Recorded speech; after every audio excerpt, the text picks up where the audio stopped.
வார் திருவடிகளே சரணம். பெருமானார் திருவடிகளே சரணம். ஜீயர் திருவடிகளே சரணம். ஸ்ரீசைலேஷ தயாபாத்திரம் தீபத்யாதிகுணார்ணவம் யதீந்திர பிரவணம் வந்தே ரம்யஜாமாதரம் முனிம் லக்ஷ்மீநாத சமாரம்பாம் நாத யாமன மத்யமாம் அஸ்மதாச்சாரிய பரியந்தாம் வந்தே குரு பரம்பராம். ோ நித்யமச்சுத பதாம்புஜயுக்மருக்மவ்யாமோஹதஸ்ததிதராணி தृणाय मेने अस्मद्गुरोर्भगवतोऽस्य दयैकसिन्धोः रामानुजस्य चरणौ शरणं प्रपद्ये। मातापिता युवतयस्तनया विभूतिः सर्वं यदेव नियमेन मदन्वयानाम् आद्यस्य न कुलपतेर्वकुलाभिरामम् श्रीमत्तदङ्घ्रियुगलं प्रणमामि मूर्ध्ना। भूतं सरश्च महताह्वयभट्टनाथ श्रीभक्तिसारकुलशेखरयोगिवाहान् भक्ताङ्घ्रिरेणुपरकालयतीन्द्रमिश्रान् श्रीमत्पराङ्कुशमुनिं प्रणतोऽस्मि नित्यम्. இன்னமுதமுட்டுதே நிங்கேவா பைங்கிழியே தென்னரங்கம் பாடவல்ல சீர் பெருமாள் பொன்னம் சிறைதேர்நுதலியர்வேள் தேரலர்கோன் எங்கள் குலசேகரன் என்றே கூறு. அரங்கட பரநண்பர் கொண்டார் என்று அவர்களுக்கே வாரம் கொடு குடப்பாம்பில் கையிட்டவன் மாற்றலரை வீரங்கெடுத்த செங்கோல் கொல்லி காவலன் வில்லவர்கோன் சேரன் குலசேகரன் முடிவேந்தர் சிகாமணியே.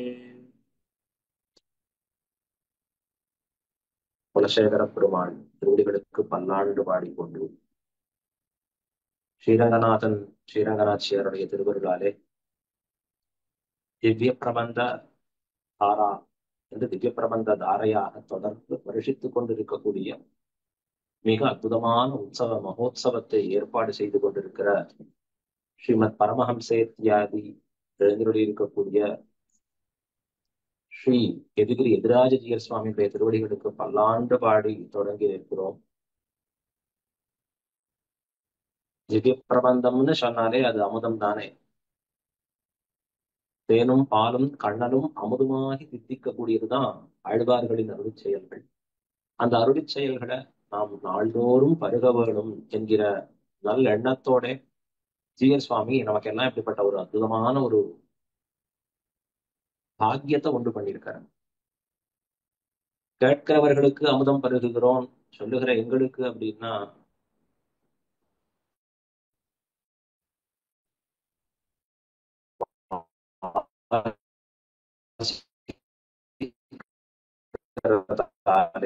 சொல்லுவதாலே சொல்றவங்கள் எல்லாம் ஒரு முறை எடுத்து வாசிப்பதற்கும் அதனுடைய அர்த்த விசேஷங்களை பார்த்து உள்ளத்திலே சத்தை பெறுவதற்கும் உண்டான பெரும் வாய்ப்பாக அமையப்பெறுகிறது.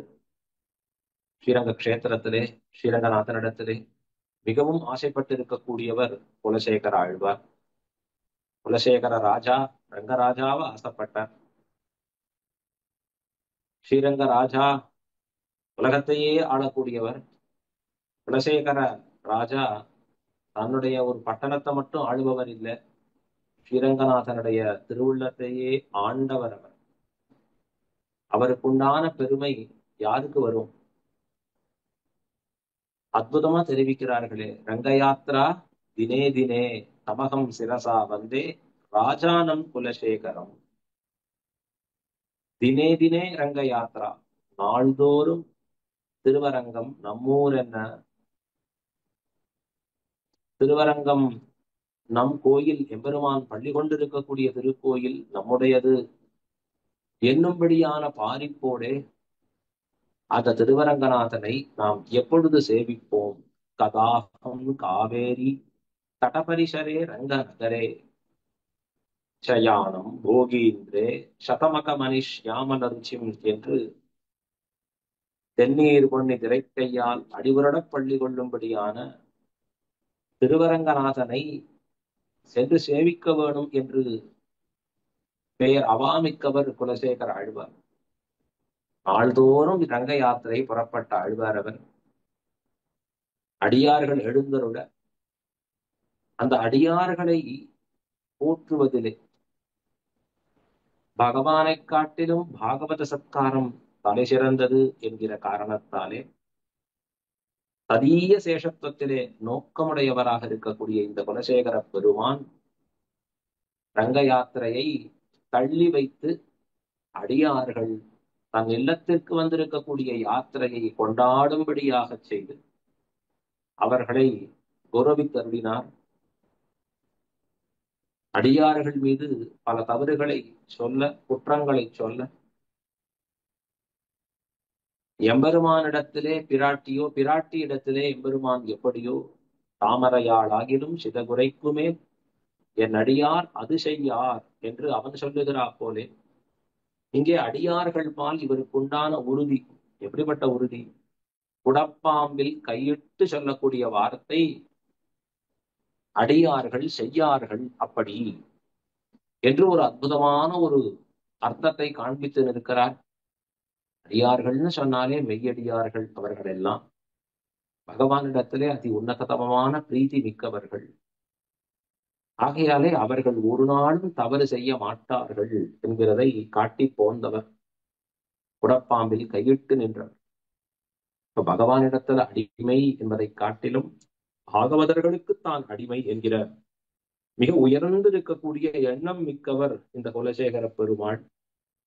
அவர்களை அருளி செய்திருக்கக்கூடிய இந்த பெருமாள் திருமொழி, இந்த பெருமாள் திருமொழியிலே அடியனுக்கு இடப்பட்டிருக்கக்கூடிய திவ்ய ஆக்ஞை மூன்றாம் திருமொழியாக இருக்கக்கூடிய மெய்யில் என்கிற தொடங்கக்கூடிய அந்த திருமொழியை அடியார்கள் திறத்திலே விண்ணப்பித்து போற வேணும் என்கிற அந்த திவ்ய ஆக்ஞைக்கு இணங்கி அடியன் தொடங்குகிறேன். மெய்யில் வாழ்க்கையை மெய்யெனக் கொள்ளும் என்று தொடங்கக்கூடிய இந்த திருமொழி 9 பாசுரங்களோட, நவமான பாசுரங்களோட, தோன்ற தோன்ற அர்த்தம் புதிதாக கிடைக்கக்கூடிய பாசுரத்தோட, எப்பொழுதும் புதியவனாக விளங்கி இருக்கக்கூடிய திருவரங்கநாதன் மீது கொண்ட காதலோடே அருளி செய்ய பாசுரத்தாலே அதற்கு மேலே புதியவனாக அவனை பற்றி இருக்கிறச்சே வேண்டாத பழமைகள் எல்லாம் தொலைத்து கட்ட வேண்டியவர்கள் என்று ஆழ்வார் இதில் அற்புதமான அர்த்த விசேஷத்தை காண்பிக்கிறார்.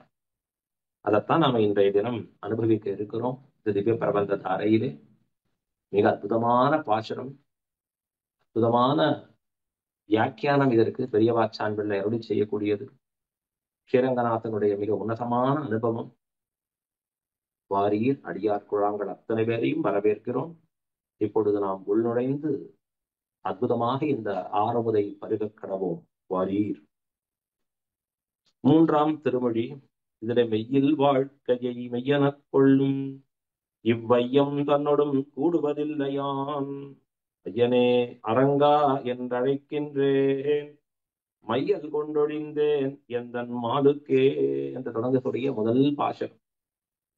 இப்ப இந்த பாசனம் தொடங்கிறதுக்கு முன்னாடி இந்த திருமொழிக்குண்டான அவதாரிகை பிரவேசம் என்பதை காட்டி அருளுகிறார் பெரியவாச்சான் பிள்ளை.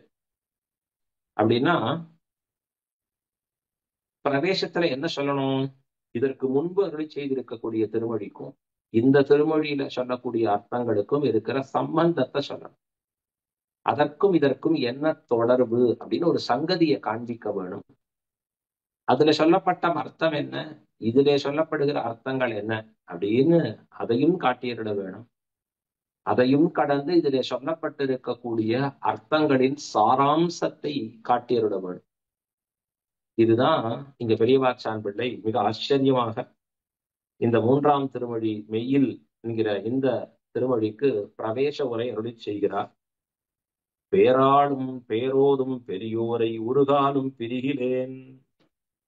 பேராளன் பேரோதும் பெரியவராக விளங்கி இருக்கக்கூடிய அடியார்கள் இருக்காளே, அந்த அடியார்களை நான் ஒரு காலும் பிரிய மாட்டேன் என்று எப்படிப்பட்ட இருக்கக்கூடிய நிலை இது அப்படின்னா, எம்பெருமானிடத்திலே ஏற்பட்டு இருக்கக்கூடிய பக்தியானது அது அதோடு நில்லாதபடி பாகவதர்கள் திறத்திலே கொண்டு சேர்க்கும்படியா இருந்ததுன்னு சொன்னான். அந்த நிலைதான் உயர்ந்த இந்த நிலை. அப்படின்னா பகவத் பிராவண்யம் ததீய சேஷத்துவ பரியந்தமாய் பகவானிடத்திலேயே அவருடைய காதல் கொண்ட நிலை நின்றதுன்னு சொன்னான். அது முற்று பெறவில்லைன்னு அர்த்தம். பக்தி இன்னும் முற்றவில்லை அப்படின்னா இன்னும் முதிர்நிலை அடையவில்லைன்னு அர்த்தம். நாம நமக்கு புரியும்படியா சொல்லணும்னா, வெறும் பள்ளி படிப்பு தான் முடிச்சிருக்கான், கல்லூரி படிப்புக்கு போல, பட்டய படிப்பு வாங்கல அப்படின்னு அர்த்தம். இது எங்க தெரியறது? ஆட்கொண்டவல்லிஜியர், நஞ்சியர் இருவரும் ஆற்றுகிற ஓர் உரை திருப்பாவேல காண்பிக்கிறச்சே தெரியாது. பரஸ்பரம் அந்த ஜீயர் சுவாமிகள் ஒருவர் மற்றவரை காணுகிற பொழுது விழுந்து தண்டனிட்டு எழுந்து நிற்கிறார்கள். பரஸ்பரம் தண்டனிட்டு அடியேன் ராமானுஜதாசன் என்று சொல்லி எழுந்திருக்கிற பொழுது, அப்ப அந்த ஜீயர் சுவாமிகள் பேசுகிற பொழுது வார்த்தை சொல்லுகிறார் ஆட்கொண்டவல்லி ஜீயர். நஞ்சியர் இவர்களை பார்த்து சொல்றார் அழகா நஞ்சியர், எனக்கு தேவரீரை போலே பக்தி வரலையே இன்னும் அப்படின்னு சொல்ல, உடனே அவர் கேட்கிறார், அது என்னமா அப்படி சொல்ல முடியும்? தேவரீருக்கு போய் பக்தி வரலன்னு சொல்ல முடியுமா அப்படின்னா, அதற்கு அவர் சொல்றார், ஆமாம் காரணம் உண்டு. என்ன காரணம் அப்படின்னா, இந்த பக்தி பாகவதர்கள் பரியந்தம் வரலையே இன்னும், அடியார்கள் அளவுக்கு இந்த பக்தி வந்ததுன்னு சொன்னா, அப்ப உண்மையாக அந்த பக்தி ஏற்பட்டது அப்படின்னு சொல்லி நிற்கலாம். ஆனா அடியார்கள் வரைக்கும் இந்த பக்தியானது எனக்கு ஏற்படாத பொழுது பக்தி வந்ததுன்னு எப்படி நாம் சொல்லி போடுவது அப்படின்னு அற்புதமாக கேட்டுக்கொண்டு நிற்கிறார் இந்த இடத்துல.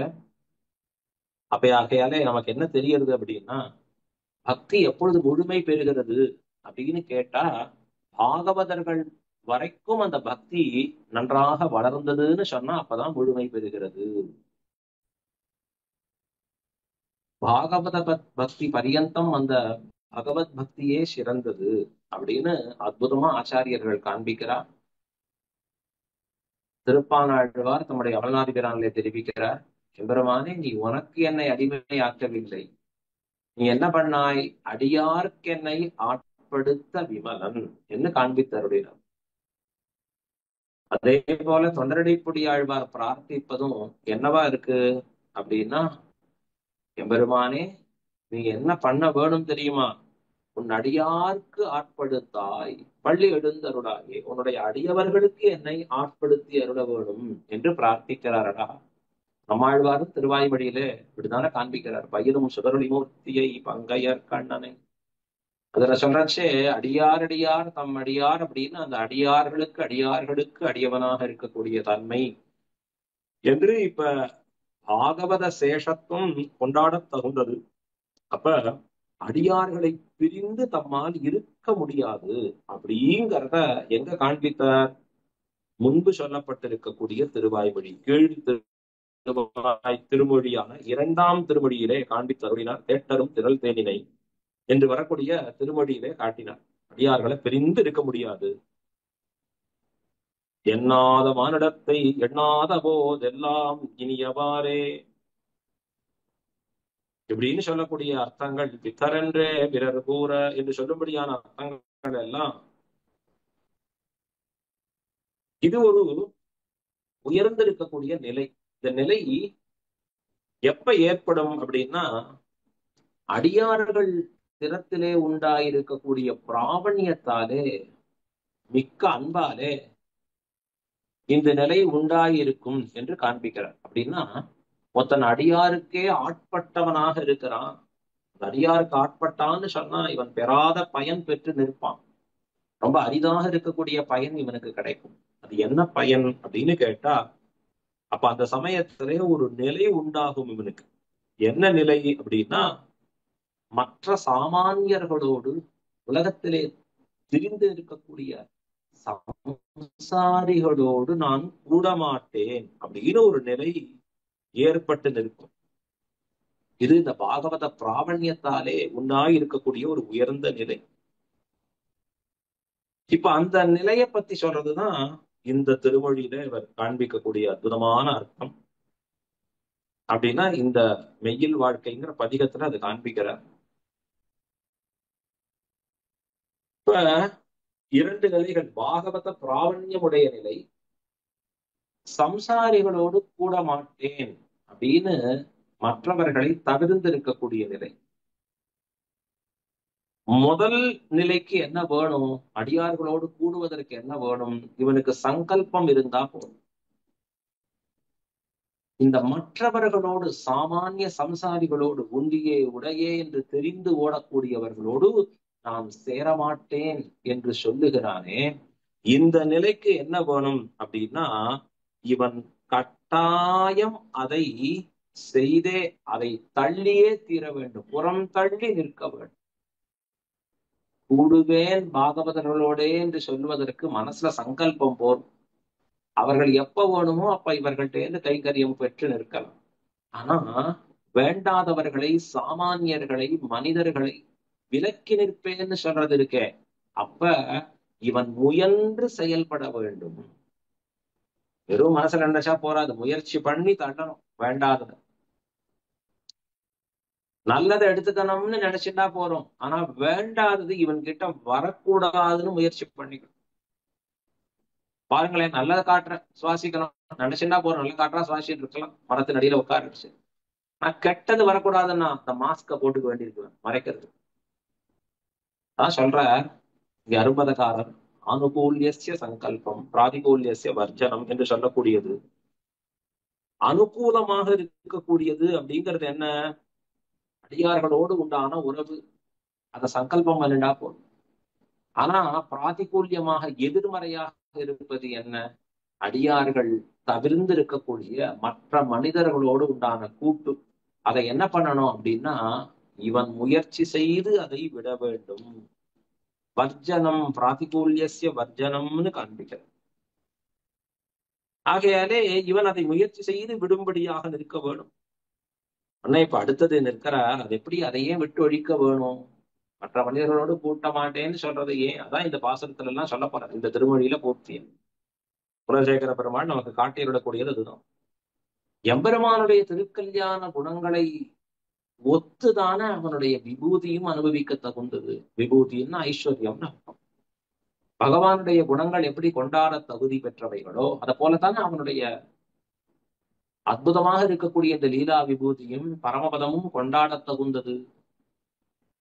ஆழ்வார் எத்தனை பாசுரங்கள்ல விரிவா விளக்கி சொல்றார். ஒன்றி ஒன்றி உலகம் படைத்தான் கவியாயினே இருக்கு என்று எத்தனை ஆச்சரியமா சொல்றார் பெருமானுடைய செயல்களை, அவனுடைய விபூதிய. ஆனா இப்ப இந்த இடத்துல இந்த வார்த்தை சொல்லும்படியா இருக்கு. என்ன வார்த்தை அப்படின்னா, எம்பெருமானுடைய விபூதி, அதுல ஒரு பங்காக இருக்கக்கூடிய இந்த மனிதர்கள் அவர்களை விட வேண்டும். எண்ணாத மானுடரை எண்ணாத போதெல்லாம் இனியவாறே. அந்த மானுடத்தை எண்ணாத போது இனியதுன்னு சொன்னா, அந்த பகவத் குணத்தை எப்படி அனுபவிக்கிறோமோ அதை போலத்தானே அவன் சிருஷ்டித்த சிருஷ்டிகளையும் நாம் அனுபவிக்கணும் அப்படின்னு சொல்லி கேட்டா, அது ஏன் பகவத்குணம் ததீயத்துவ ஆகாரத்தாலே எம்பெருமானுடையது, எம்பெருமானிடத்திலே உண்டானதுங்கிறதுக்காக அந்த குணத்தை கொண்டாடுகிறா போலே, எம்பெருமானுடையதாக இருக்கக்கூடிய இந்த விபூதியையும் கொண்டாட வேண்டாமா? அது இருக்கக்கூடிய மனிதர்களையும் கொண்டாட வேண்டாமா அப்படின்னு கேட்டா, இல்லையே.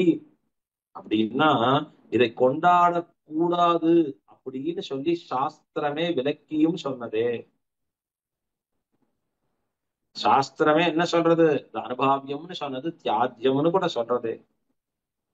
அப்ப எதனால இந்த உலகத்துல இருக்கக்கூடிய மனிதர்கள்ல ஒரு சில பேர், அதாவது அடியவர்கள், வைஷ்ணவர்கள் சொல்றதால அவர்களை சேவிக்கணும், அவர்களுக்கு தாசபூதனா இருக்கணும் அப்படின்னு ஒரு நிலை. இன்னொரு நிலை, இந்த உலகிலேயே இருந்து வைணவர்கள் அல்லாத, அடியவர்கள் அல்லாதவர், சாமானிய மானிடர்களான சம்சாரிகளை வெறுக்க வேண்டும், தள்ள வேண்டும். அப்படின்னா வெறுக்கிறதுங்கிறது இல்லை, அவர்களோடு சகவாசம் கூடாதுன்னு சொல்றது எதனாலே அப்படின்னா, அதற்கு காரணம் ஞான காரியமாகிறே ததியர் உத்தேசியம் என்கிறதும். ஞான காரியமாத்தானே ததியர் உத்தேசியம்னு சொல்லும்படியாக இருக்கிறது. அப்படி இல்லைன்னா அவர்களும் உத்தேசியம்ங்கிறது ஆகாது. அந்த இடத்துல எம்பெருமானை பற்றி ஞானமுடையவர்கள் ஆகையால்தான் அவர்கள் உத்தேசியர்கள். எம்பெருமானை பற்றி ஞானமற்றவர்கள், மற்ற சாமானிய மனிதர்கள் ஆகையாலே அவர்களுடைய சகவாசம் ஏற்கும்படியானதாக ஆகாது. ஏன்னா அது தமோகுணம் ரஜோகுணம் நிரம்பி இருக்கக்கூடியவர்களோடு இருக்கிற சகவாசம் அது அஞ்ஞான காரியம் அப்படிங்கிறத நாம் உணர வேணும். ஆகையாலதான் மனிதர்கள்ல பகவத் சம்பந்திகளை பாகவதர்களா கொண்டாடுகிறோம், பகவத் சம்பந்தம் அற்றவர்களை சாமானிய மனிதர்களாக தள்ளுகிறோம், புறம் தள்ளுகிறோம். அவர்கள் சகவாசம் தியாஜ்யம். ஆழ்வார் இந்த பாசுரத்துல இங்கே 9 பாசுரங்கள்லேயும் சாமானியமான சம்சாரிகளின் சம்பந்தம் தியாஜ்யம் என்று காட்டுகிறார். இது எப்படி சொல்லும்படியா இருக்கும்? புரியலையே அப்படிங்கிறது. இது எப்படி இருக்கும் அப்படின்னு, அது யாராவது அஜ்ஞான ஹேது, இது அஜ்ஞான காரியம் அப்படின்னு விட்டதுங்கிறது எங்கேயாவது சொல்லப்பட்டிருக்கா அப்படின்னு கேள்வி கேட்டுக்கிறார் அழகா. அடியார்களை பற்றுவது ஞான காரியமாக, அடியார்கள் அல்லாதவர்களை பற்றினால் அது அஜ்ஞான காரியம். அதனாலதான் அஜ்ஞான காரியத்தை விடணும், ஞான காரியத்தை பிடிச்சுக்கணும்.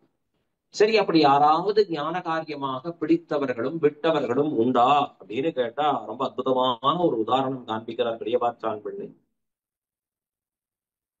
பிரகல்லாத ஆழ்வான், ஸ்ரீ பிரகல்லாத ஆழ்வானின் மேன்மையை உணர்த்துகிறார் அழகா.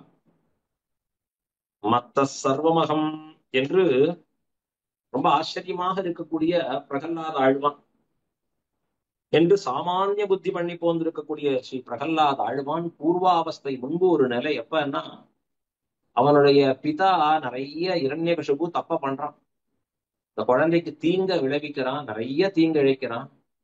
சமுத்திரத்துல கொண்டு போய் இந்த பிள்ளைய போட்டு அழுத்துகிறான், மேல கல்ல கட்டி இந்த பிள்ளைய உள்ள அழுத்துறான். அப்ப எம்பெருமானிடத்துல இந்த பிள்ளை பிரார்த்திக்கிறான் பிரகல்லாத ஆழ்வான், மத் பிதுகு, என்னுடைய தந்தையப்பா இவர், நீர் அவனை ரட்சிக்க வேணும் அப்படின்னு இந்த பிரகல்லாத ஆழ்வான் பிரார்த்திக்கிறான். இது முன்பிருந்த நிலை. ஆனா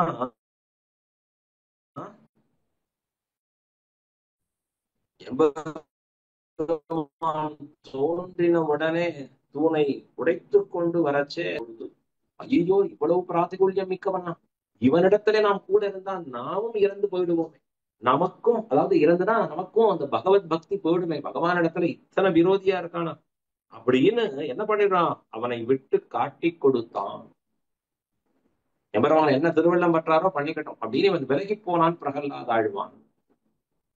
அத போலதான் விபீஷண ஆழ்வான் ராவணனுக்கு ஆந்தனையும் உபதேசம் பண்றான். அண்ணா, நீ பண்றது தவறு, பிறர்மனை நோக்காத பேராண்மை, சாக்ஷா சக்கரவர்த்தி திருமகனுடைய திருமகள் அவள், உலகுக்கே ஜெகன்மாதா, நீ இப்படி நடந்து கொள்வது முறையாகாதுன்னு எத்தனையோ புத்திபத்தி சொல்லி அதை கேட்கல அவன் ராவன். பார்த்தான் விபீஷண ஆழ்வான், இப்ப இனி இந்த ராவணனோட கூட இருந்தா நாமும் சேர்ந்து முடிந்து போயிடுவோம், அஜ்ஞானத்தாலே, அந்நியாயத்தாலே, அக்கிரமத்தாலே. ஆகையாலே நாம் விலகிக் கொள்வோம்.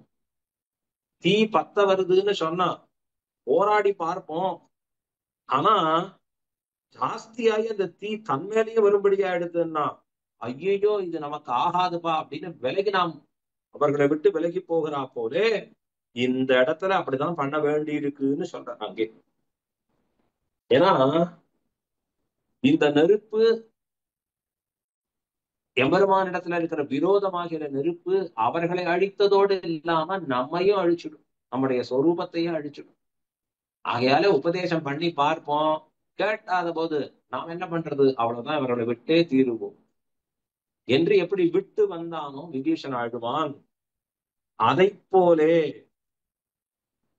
சில பேர் பிராத்திகுல்யத்தோட இருக்காளே, எம்பெருமானிடத்துல பக்தி இல்லாம இருக்காளே, அவர்களை விட்டு நாம் தப்ப வேணும்.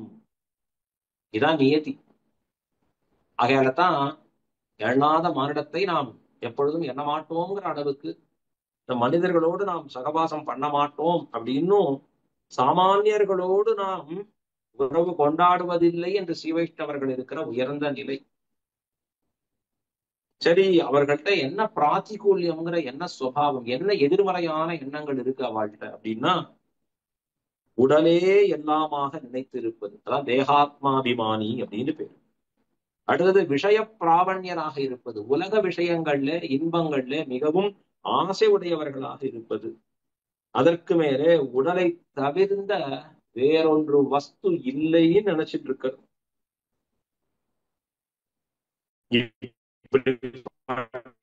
அவர்களுக்குதான் என்ன பேரு, சம்சாரிகள் அப்படின்னு பேரு. சம்சாரத்திலே பிறந்து உழன்று கொண்டு இங்கேயே மாட்டின் இருக்கக்கூடியவர்கள்.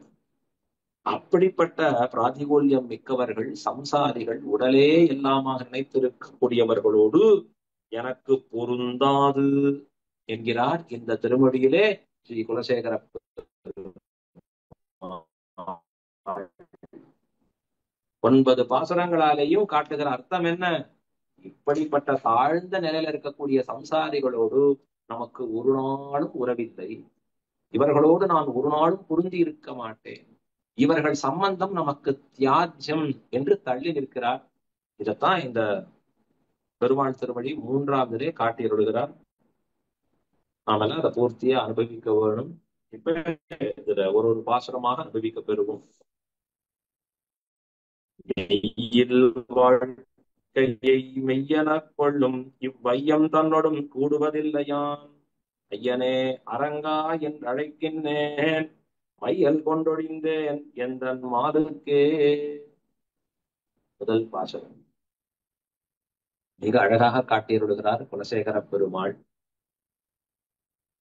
மெய்யில் வாழ்க்கையை, மெய் இல், மெய் என்றால் உண்மை, இல் என்றால் இல்லாத, உண்மையில்லாத இந்த வாழ்க்கை. உண்மைன்னு சொன்னா நிலைத்ததுன்னு ஒரு பொருள். உண்மை இல்லாதன்னா நிலையற்றதாக இருக்கக்கூடிய இந்த உலக வாழ்க்கையை மெய் எனக் கொள்ளும். இதை போய் நிலையானதுன்னு நினைச்சிட்டு இருக்காளே, கருதி நிற்கிறார்களே யாரு? இவ்வையம் தோன்றடும், இந்த வையத்திலே வாழக்கூடிய உலகத்தவர்கள். அவர்களோடு யான் கூடுவதில்லை, நான் சேருவதில்லை. அவர்களோடு நான் ஒரு நாளும் சேருவதில்லை என்று காண்பித்தருளுகிறார். ஆச்சரியமா? அப்படின்னா என்ன அர்த்தம்? இங்க விவரித்து போருகிறார். அதை காண்பிக்கரிச்சு, இப்படி நிற்கக்கூடியவர்களோடு நாம் சேருவதில்லை. ஐயனே, ஐயனே அப்படின்னா நிஷ்காரண பந்துவே அப்படின்னு அர்த்தம். அரங்கா, ஸ்ரீரங்கநாதனே என்று அழைக்கின்றேன், என்று கூப்பிடா நிற்கின்றேன். எந்தன் மாலுக்கே, என் பக்கல் அன்பு பூண்டுள்ள எபெருமானிடத்தில் மையல் கொண்டொழிந்தேன், அன்பு பூண்டவனாக இருக்கின்றேன் என்று காட்டி அருளுகிறார். ஆச்சரியமா?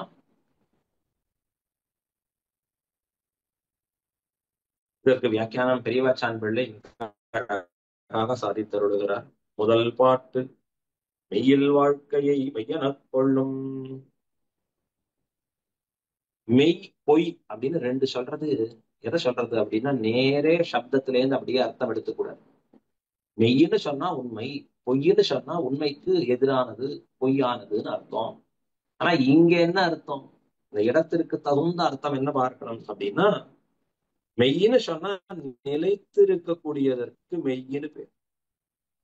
பொய் என்று சொல்வது நிலையில்லாததாக இருக்கக்கூடியதுக்கு பொய்ன்னு பேர்.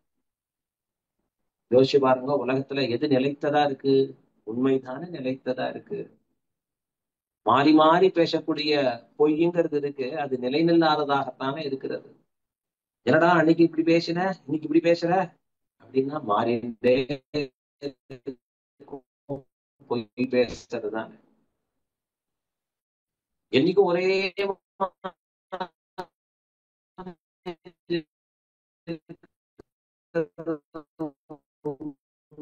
தானே. சூரியன் கிழக்கில் உதி. மெய் என்பது நிலையான கூடியதாக இருக்கக்கூடியது. அதைத்தான் இங்க காண்பிக்கிறார். இந்த மெய்யில் வாழ்க்கையை மெய்யெனக் கொள்ளும், நிலை நில்லாததாக இருக்கக்கூடிய இந்த உலக வாழ்க்கையை மெய்யென நிலையானதாக இருக்கக்கூடியதாக எண்ணுபவர்கள் அப்படின்னு காண்பிக்கிறார். நிலை நில்லாதது என்ன அப்படின்னா, அஜித்தோட சம்பந்தித்திருக்கக்கூடிய இந்த வாழ்க்கை, பஞ்சபூதங்களோடு தொடர்புடைய இந்த வாழ்க்கை, பிராகிருதமாக இருக்கக்கூடிய இந்த உலகோடு உடலோடு கூடியிருக்கக்கூடிய தன்மை, இந்த பிரகிருத்தியில எப்படி இருக்கும்? எல்லாம் மாறி மாறி பல பிறப்பும் பிறந்து, ஆத்மா பிரகிருதியோட சம்பந்தத்தை வச்சுதுன்னா திருப்பி பிறந்து இறந்து பிறந்து இறந்துன்னு போயிட்டு ஒரு பெரிய சுழற்சி. புனரப்பி ஜனனம் புனரப்பி மரணம். எப்ப முடியும்னு தெரியாது. எம்பெருமான் திருவடியை பற்றாத பொழுது முடிவே கிடையாது. இந்த மெய்யில்லாத இந்த வாழ்க்கைய, நிலையில்லாத வாழ்க்கைய, இருக்கிற காலமே அல்ப காலம், மின்னின் நிலையிலங்கிறார் ஆழ்வார். அதற்குள்ள இதுல அனுபவிக்கிற போகங்கள்லாம் என்னன்னே தெரியாம போயிடுறது. அந்த வாழ்க்கைய கொண்டு போய் உடலோடு சம்பந்தப்பட்டத இந்த வாழ்க்கைய கொண்டு போய் அழியக்கூடிய உடலோடு இருக்கக்கூடிய இந்த வாழ்க்கைய கொண்டு போய் அழியாத ஆத்மாவோடு சம்பந்தப்படுத்தி பார்த்தா இது ஏதான பிரயோஜனம் இருக்குமா? மெய்யில் வாழ்க்கையை, உடலோடு வாழக்கூடிய இந்த வாழ்க்கைய நித்தியமான ஆத்மாவோடு கூடியிருக்கக்கூடிய வாழ்வோடு சம்பந்தப்படுத்தி பார்க்கக்கூடியது அப்படின்னா அது எப்படிப்பட்டது அப்படின்னா இதுதான் பெரிய அஞ்ஞானம். யார் நினைக்கிறா அப்படி? இவ்வையம் தன்னோடும், இந்த வையகத்திலே வாழக்கூடிய எல்லா மனிதர்களும் அப்படிதான் நினைச்சிட்டு இருக்கா. ஏன் அப்படி நினைச்சிட்டு இருக்கா வாழ்னா? ஏன்னா அவர்களுக்கு உடலை கடந்து வேறொன்று இருப்பதை அறியவில்லை. அறிந்தாலும் அதிலே புத்தி இல்லை. அப்படி வாழலாம் இந்த உலகத்துல வாழக்கூடிய பல மக்கள். எல்லா மக்களும் அப்படிதான் இருக்கா கிட்டத்தட்ட. அதான் சொல்றேன்.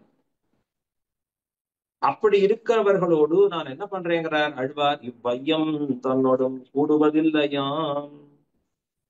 அப்படின்னா இந்த சம்சாரிகளா இருக்காளே, தேகமே ஆத்மா என்று உழல்கிறார்களே, அப்படி இருப்பவர்களோடு எனக்கு ஒரு சேர்த்தி இல்லை, எனக்கு ஒரு தொடர்பு இல்லை, எனக்கு சம்பந்தம் இல்லை.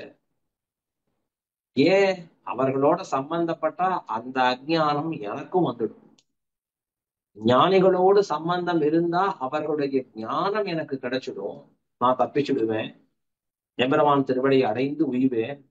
ஆனா உலகத்துல இறந்து பிறந்து பிறந்து இறந்துன்னு சுத்தின்னு இருக்காளே இந்த சம்சாரிகள், அவர்கள் மெய்யில்லாத இந்த வாழ்க்கையத்தான் எல்லாம் நினைச்சுண்டு இந்த வாழ்க்கைக்காகவே வாழ்ந்து மடிகிறார்களே.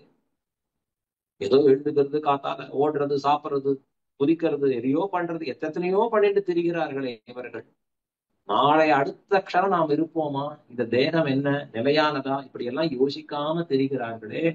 அப்படிப்பட்ட தேகாத்மாபிமானிகள், உடலே எல்லாம், உடலை இயக்கக்கூடிய உயிர் ஒன்று இருக்கு. யாராவது செத்து போயிட்டா அப்ப நினைக்கிறேன், ஐயோ அவர் இறந்து விட்டாரே, என்ன உடல் அப்படியே தானே இருக்கு, உடல்ல உள்ள இருக்கிறது என்ன போயிடுத்து அவரை விட்டு. அப்போ ஒரு க்ஷணம் யோசிச்சான், அழுதான், அத்தோட முடிச்சுட்டான், அடுத்த வேலைக்கு சாப்பிட போயிட்டான், மறந்து போச்சு. அவனுக்கு என்ன நினைவுன்னா, நாளைக்கு அதே கதி தானே எனக்கும். அப்ப இந்த உடல் கீழே விழுகிறது என்றால் எதனாலே? இது விழாமல் இருப்பது என்றால் எதனாலே? அது எப்படிப்பட்டது? என்ன தன்மையுடையது? கண்ணுக்கு தெரியுமா தெரியாதா? அது எங்க இருக்கு? என்ன யோசிக்கிறோமோ இல்லையோ இவன். அப்பதான் உடலை கடந்து இருக்கக்கூடிய ஒரு பொருளாக இருக்கக்கூடிய உயிர் ஆத்மா அப்படின்னு இருக்குன்னு தெரியும் அவனுக்கு. சித்துன்னு பேர், அது ஞானமுடையது, அது எம்பெருமானுக்கு அடிமைப்பட்டது அது அப்படின்னு தெரிய ஆரம்பிக்கும் அவனுக்கு. ஆனா அப்படி இல்லாத வெறும் உடலோடு இந்த பிராகிருத வஸ்துக்களோடு வாழக்கூடிய வாழ்க்கைய, உண்மையில்லாத நிலையில்லாத வாழ்க்கைய நிலையாக கருதி இருக்கக்கூடிய இந்த சம்சாரிகள் இருக்காலே, உடலே எல்லாமாக கருதி இருப்பவர்கள், அவர்களோடு எனக்கு ஒரு சேர்த்தி இல்லை, தொடர்பில்லை. வேண்டாம் அந்த தொடர்பு எனக்கு.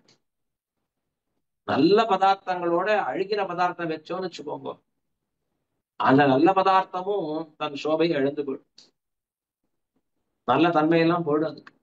அத போலதான் தீயவர்களோடு சேரக்கூடாது. ஞானிகளுக்கு யார் தீயவர்கள்? அஞ்ஞானிகள் தான் தீயவர்கள்.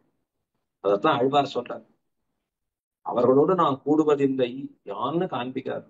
ஐயன் இத்தியாதி. அதுக்கு மேலே ஸ்ரீரங்கநாதனை விழிக்கிறார் ஆழ்வார். ஐயனே அரங்கா என்று அழைக்கின்றேன் அப்படின்னு சொன்னார். அப்படின்னா ஐயனே எனக்கு சுவாமி ஆனவனே அப்படின்னா நிருபாதிக பந்துவேன்னு காண்பிக்கிறார். ரெண்டு அர்த்தம் தெரிவிக்கிறார்.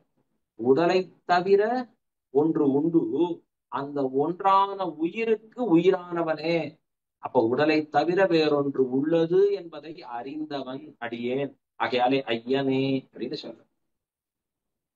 உடலை தவிர என்ன இருக்கு? உயிர் இருக்கு, ஆத்மா இருக்கு. அந்த ஆத்மா இருக்கிறதுனால என்ன? அந்த ஆத்மாவுக்கு சுவாமியான பகவான் இருக்கான். அந்த ஆத்மாவுக்கும் ஆத்மாவா பெருமான் இருக்கான். ஐயனே நிருபாதிக பந்துவே அப்படின்னா ஒரு காரணம் இல்லாத உறவாக எம்பெருமான் இருக்கார். உலகத்துல நமக்கு ஏற்படுகிற உறவு முறையெல்லாம் பிளட் ரிலேஷன் பேர். உடலோடு சம்பந்தப்பட்டவர்கள், ரத்த சம்பந்தம்னு சொல்லுவோம். இந்த ரத்தம் சதையோடு சம்பந்தம் அவர்களுக்கு, அதான் பிளட் ரிலேஷன். அதுக்கு ஒய் சேர்த்துறாதீங்க, சேர்த்தா ரொம்ப கஷ்டமா போயிடும் வார்த்தை. அந்த உடலோடு சம்பந்தத்திருக்கக்கூடிய அந்த உறவுகள் இருக்கிறது. அந்த உறவுகள் உடல் நீங்கிச்சுன்னா முடிஞ்சு போச்சு. போன ஜென்மால உனக்கும் எனக்கும் என்ன உறவு தெரியுமா அப்படின்னா யாருக்கு தெரியும்? இந்த ஜென்மால இந்த உடல் இருக்கிற வரைக்கும் உடலால சம்பந்தம் பெற்றவர்களை கொண்டாடி இருப்போம் நாம. அதற்கப்புறம் இந்த ஜென்மா முடிஞ்சதுன்னா தெரியாது. ஆனா அப்படி இல்லை. எல்லா ஜென்மத்திலேயும் நமக்கு உறவு முறை மாறாது இருப்பவன் ஒருவன் உண்டுனா யாரு? ஐயனே அரங்கனே. அவர்தான் சாட்சாத் ஸ்ரீமன் நாராயணன் தான், ரங்கநாதன் தான்.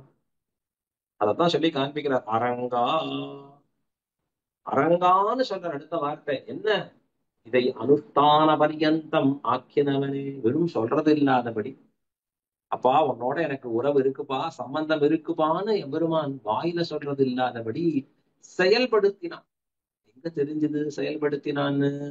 திருக்காவேரி மத்தியத்துல பள்ளி கொண்டு இருக்கிறான் எம்பெருமான். உன்னோட எனக்கு உறவு இருக்குப்பா, அதுக்குதான் பள்ளி கொண்டு இருக்கிறேன்னு நம்ம சம்பந்தத்தை சொல்றோம். அப்ப அனுஷ்டான பரியந்தம் அதை செயல்படுத்தி காட்டினவனே, உறவு முறைய செயல்படுத்தி காட்டினா எம்பெருமான். மூதலித்தா போலே கோயிலிலே சுலபனானவனே. அதை அப்படி எடுத்து கொடுத்தா போல, பா பாருப்பா உனக்கும் எனக்கும் உறவு இருக்குப்பா பாருப்பா அப்படின்னு ஸ்ரீரங்கத்துல சயனிக்கிறான் எம்பெருமான். எடுத்து கொடுத்தான் பாரு, எவ்வளவு சுலபம்பா. எங்கேயோ பரமத்துல இல்லப்பா, நீங்க ஸ்ரீரங்கத்துல என் திருவடி ஆசிரியிக்கலாம், ரொம்ப சுலபமா என்னை பத்திக்கலாம் அப்படின்னு காட்டி கொடுக்குறான். என்று அழைக்கின்றேன், அப்படியே கதறி கூப்பிடான் இருக்கின்றேன். மையல் கொண்டொழிந்தேன் என்ற மாலுக்கே. மால் அப்படின்னு பேர் எம்பெருமானுக்கு. அடியார்கள் தினத்திலே மிகுந்த வியாமோகம் உடையவன், அன்புடையவன் எம்பெருமான்.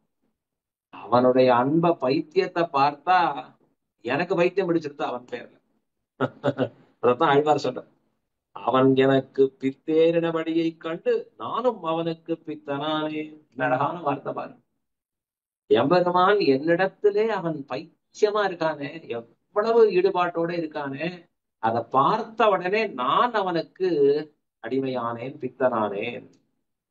நான் அவனிடத்திலே பித்தனானேன்னு ஆழ்வார் சொல்றது. ரொம்ப அற்புதமான பாசுரம் இது. இது முதல் பாசுரத்திலே ஆழ்வார்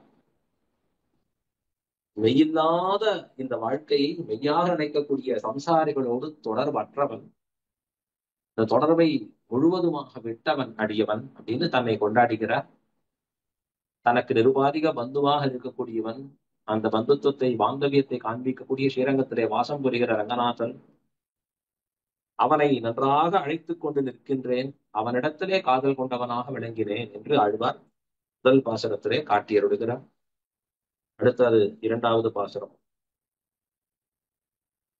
நூலினே இடையார் திறத்தே நிற்கும் ஞானம் தன்னோடும் கூடுவதில்லையான்.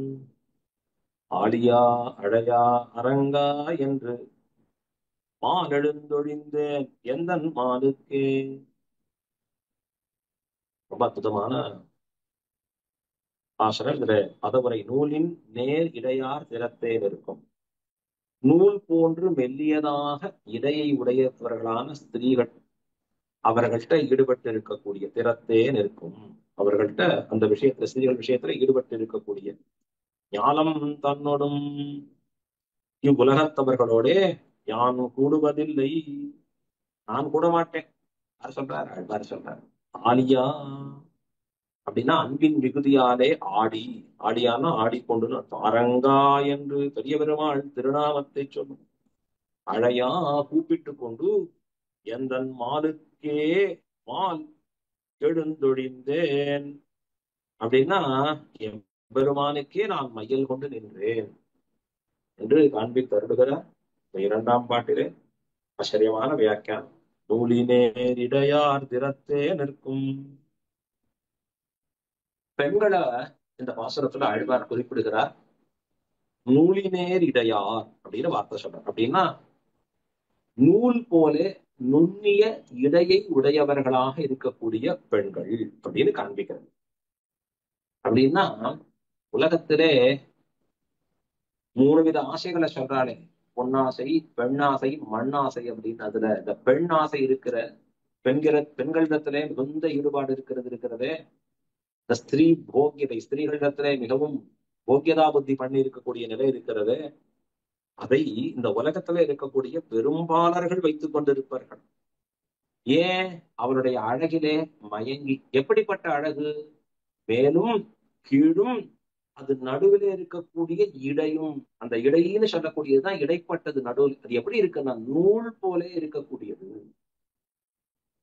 ஒரு நூல் இழை எப்படி இருக்கும்? அதை போல நுண்ணியதாக இருக்கக்கூடிய இடையை, அவயவத்தை உடையதாக இருக்கக்கூடிய பெண்கள் அப்படின்னு காண்பிக்கிறார். அவர்களிடத்திலே இவனுக்கு என்ன ஏற்படுகிறது? ஆழ்வார் சொல்றார்.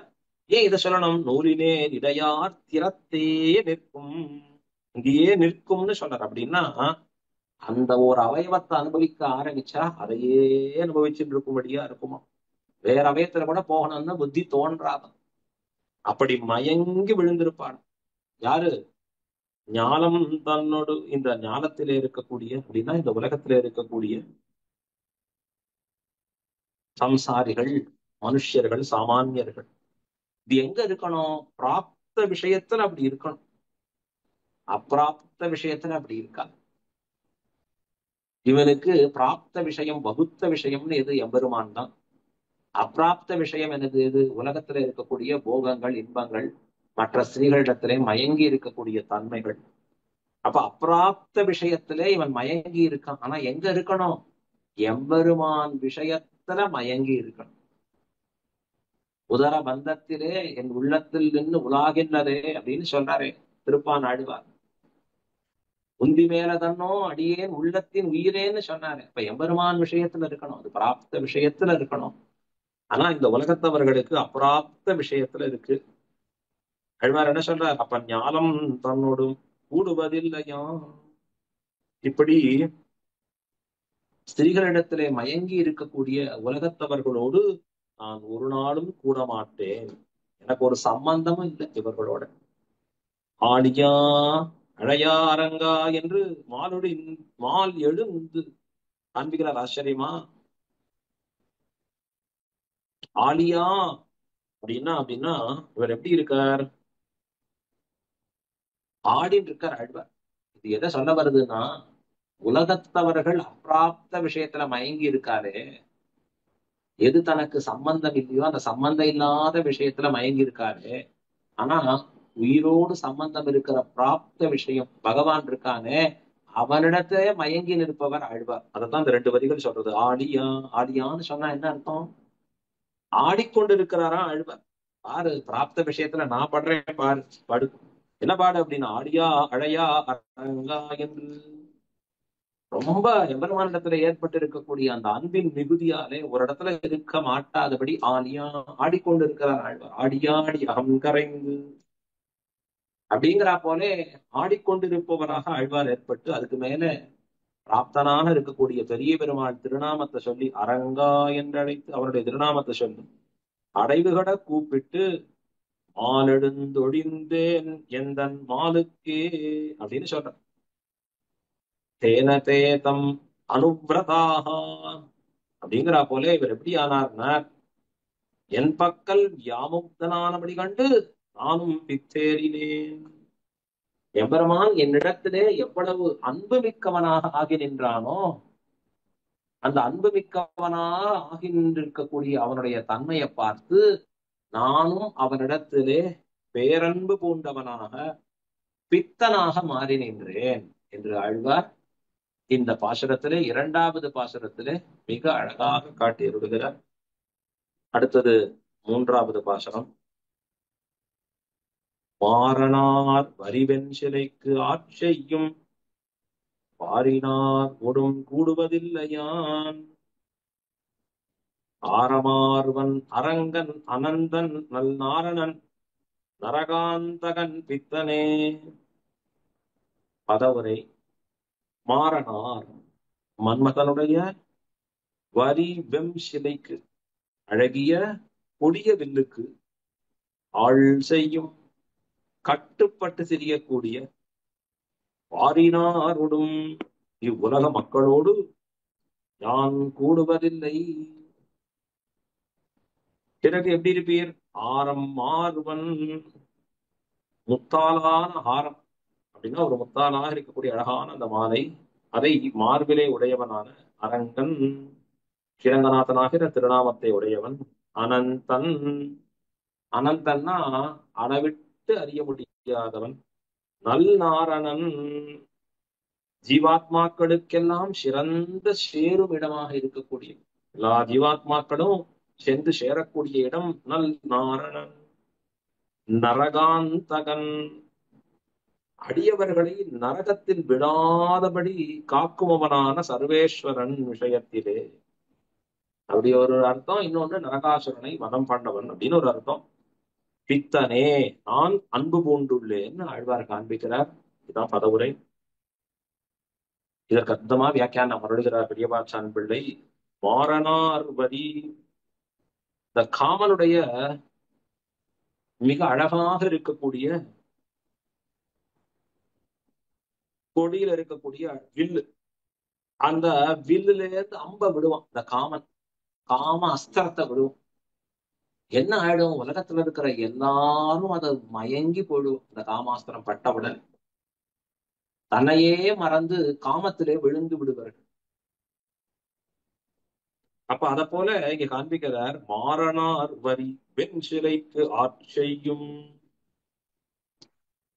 அந்த காமன் இட்டிருக்கக்கூடிய அம்பிற்கு வசப்பட்டவர்களாக இந்த உலகத்திலே தெரியக்கூடிய எல்லா மனிதர்களும் எப்படி மாறிட்டா? காமத்திற்கு வசப்பட்டவர்களா, பெண்கள் பின்னாடி அவரவர் பனைமுலை துணையா சொல்றாரே. ஆவியேன் உணராது எத்தனை பகலும் பழுது போய் ஒழிந்தன நாள்கள். தெரியாத எத்தனை தெரிஞ்சுட்டு இருக்கா உலகத்துல. ஓடினேன் ஓடி அப்படின்னு சொல்றாளே அழகா. எங்கேயோ ஓடி திரிகிறாரு இவர்கள் எல்லாரும். எத்தனையோ பின்னாடி திரிஞ்சு ஓடுறாரு.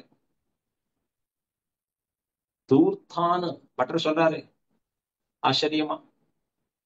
இப்படி இந்த காம பானத்திற்கு வசப்பட்டவர்களாக தெரியக்கூடிய யாரு? பாரினாரோடும், இந்த பாரில இருக்கக்கூடியவர்களோடு யான் கூடுவதில்லை.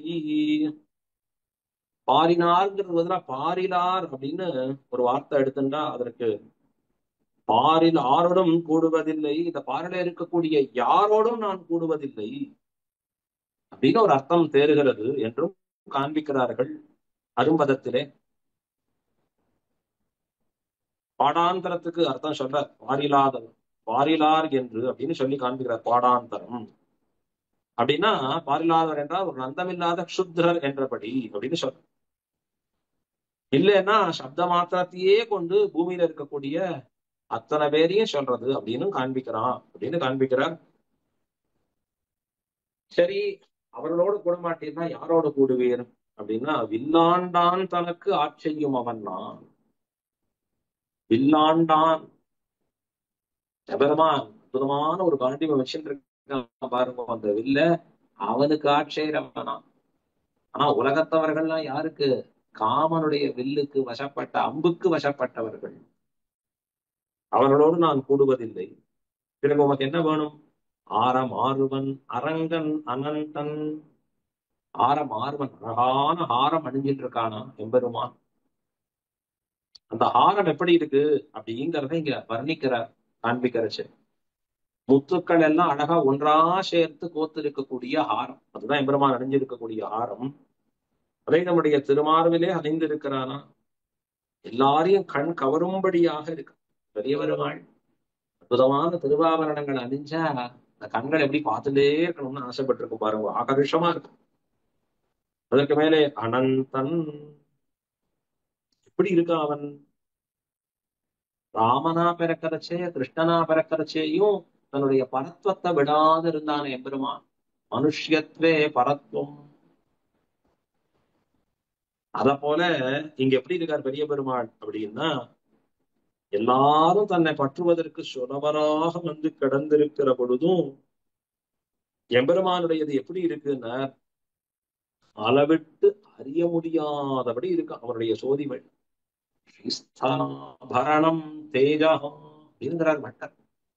தேஜா, அளவிட்டு அறிய முடியாத ஒரு தேஜஸ் உள்ள இருக்கு அப்படியே. அதான் அனந்தன், பரிச்சேதிக்க ஒண்ணாதவனாக இருக்கிறான். அதுக்கு மேலே நன்னாரணன். என்ன நன்னாரணன்னு சொல்றாரு அப்படின்னா, இது அழகா வியாக்கியானம் பண்றார் பெரியவாச்சான் பிள்ளை. இது அப்படியே வாசிக்கணும் அந்த வியாக்கியானத்துல இந்த வரிய. தன் உடமையை விடமாட்டாமையாலே அழுக்கை விரும்புபவன். தன்னுடைய உடமையாக இருக்கக்கூடிய இந்த வஸ்துவ விடாதபடி அழுக்காக இருந்தா கூட விடமாட்டாதவன். ஒரு ரத்னம் இருக்கு, விலை உயர்ந்த ரத்தம், அது தன்னோடது ரொம்ப காலமா ஜாக்கிரதையா வச்சுட்டு இருக்கான். திடீர்னு கீழே சேர்ல சகதியில விழுந்துடுது அந்த ரத்தனம். சகதியில விழுந்துருக்கே வேண்டாமேன்னு தள்ளிடுவோமா? என்ன பண்ணுவோம்? எப்படியோ கையை விட்டு எடுத்து அந்த சகதியிலேருந்து நல்லா அலம்பி இந்த ரத்தனத்தை பாதுகாப்போம் இல்லையோ? அப்போலே பகவான் நம்மை, இந்த ஆத்மாக்களை விடாத அவன் ரட்சிக்கிறான். விடாத நமக்கு இருப்பிடமாக இருக்கான். அவன் நம்மிடத்திலே வந்து இருப்பவனாக இருக்கிறான். சிறந்த சேருவிடமாக இருப்பவன் ஜீவாத்மாக்கள் எல்லாருக்கும். அததான் சொல்றார், அழுக்கை விரும்பும் அவன். ரொம்ப ஆச்சரியம். இந்த அழுக்கு பதித்த உடம்பா இருக்கு நம்மளோடது. இதுல விரும்பி இருக்கான எம்பெருமான். என்ன ஆச்சரியம் அது! நமக்கு என்ன ஒரு சேரும்படியான இடமா இருக்கானே, என்ன ஆச்சரியம்! அதுதான் சொல்றார் நல்லாரணன்.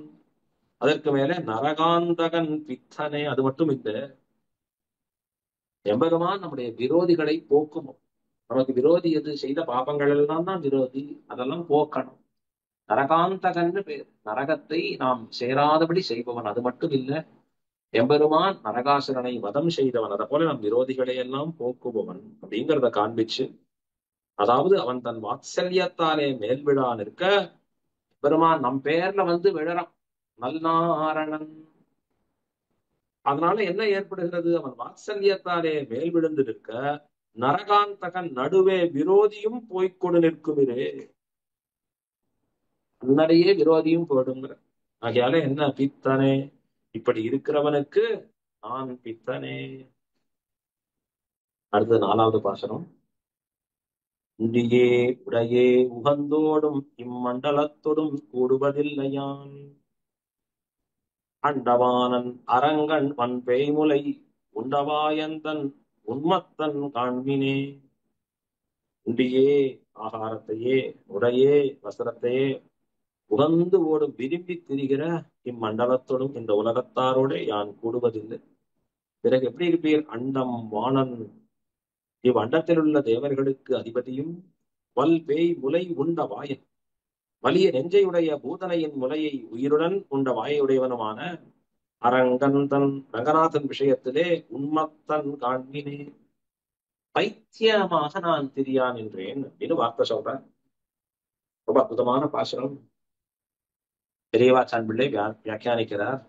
எப்பவும் முதல் 2 அடி இந்த திருமொழியில உலகத்தார் நிந்திக்கிறார், சம்சாரிகளை நிந்திக்கிறார். உண்டியே உடையே உகந்தோடும் அப்படின்னா, இந்த சரீரம் வேணுங்கிற அளவுக்கு உணவு வேணும்.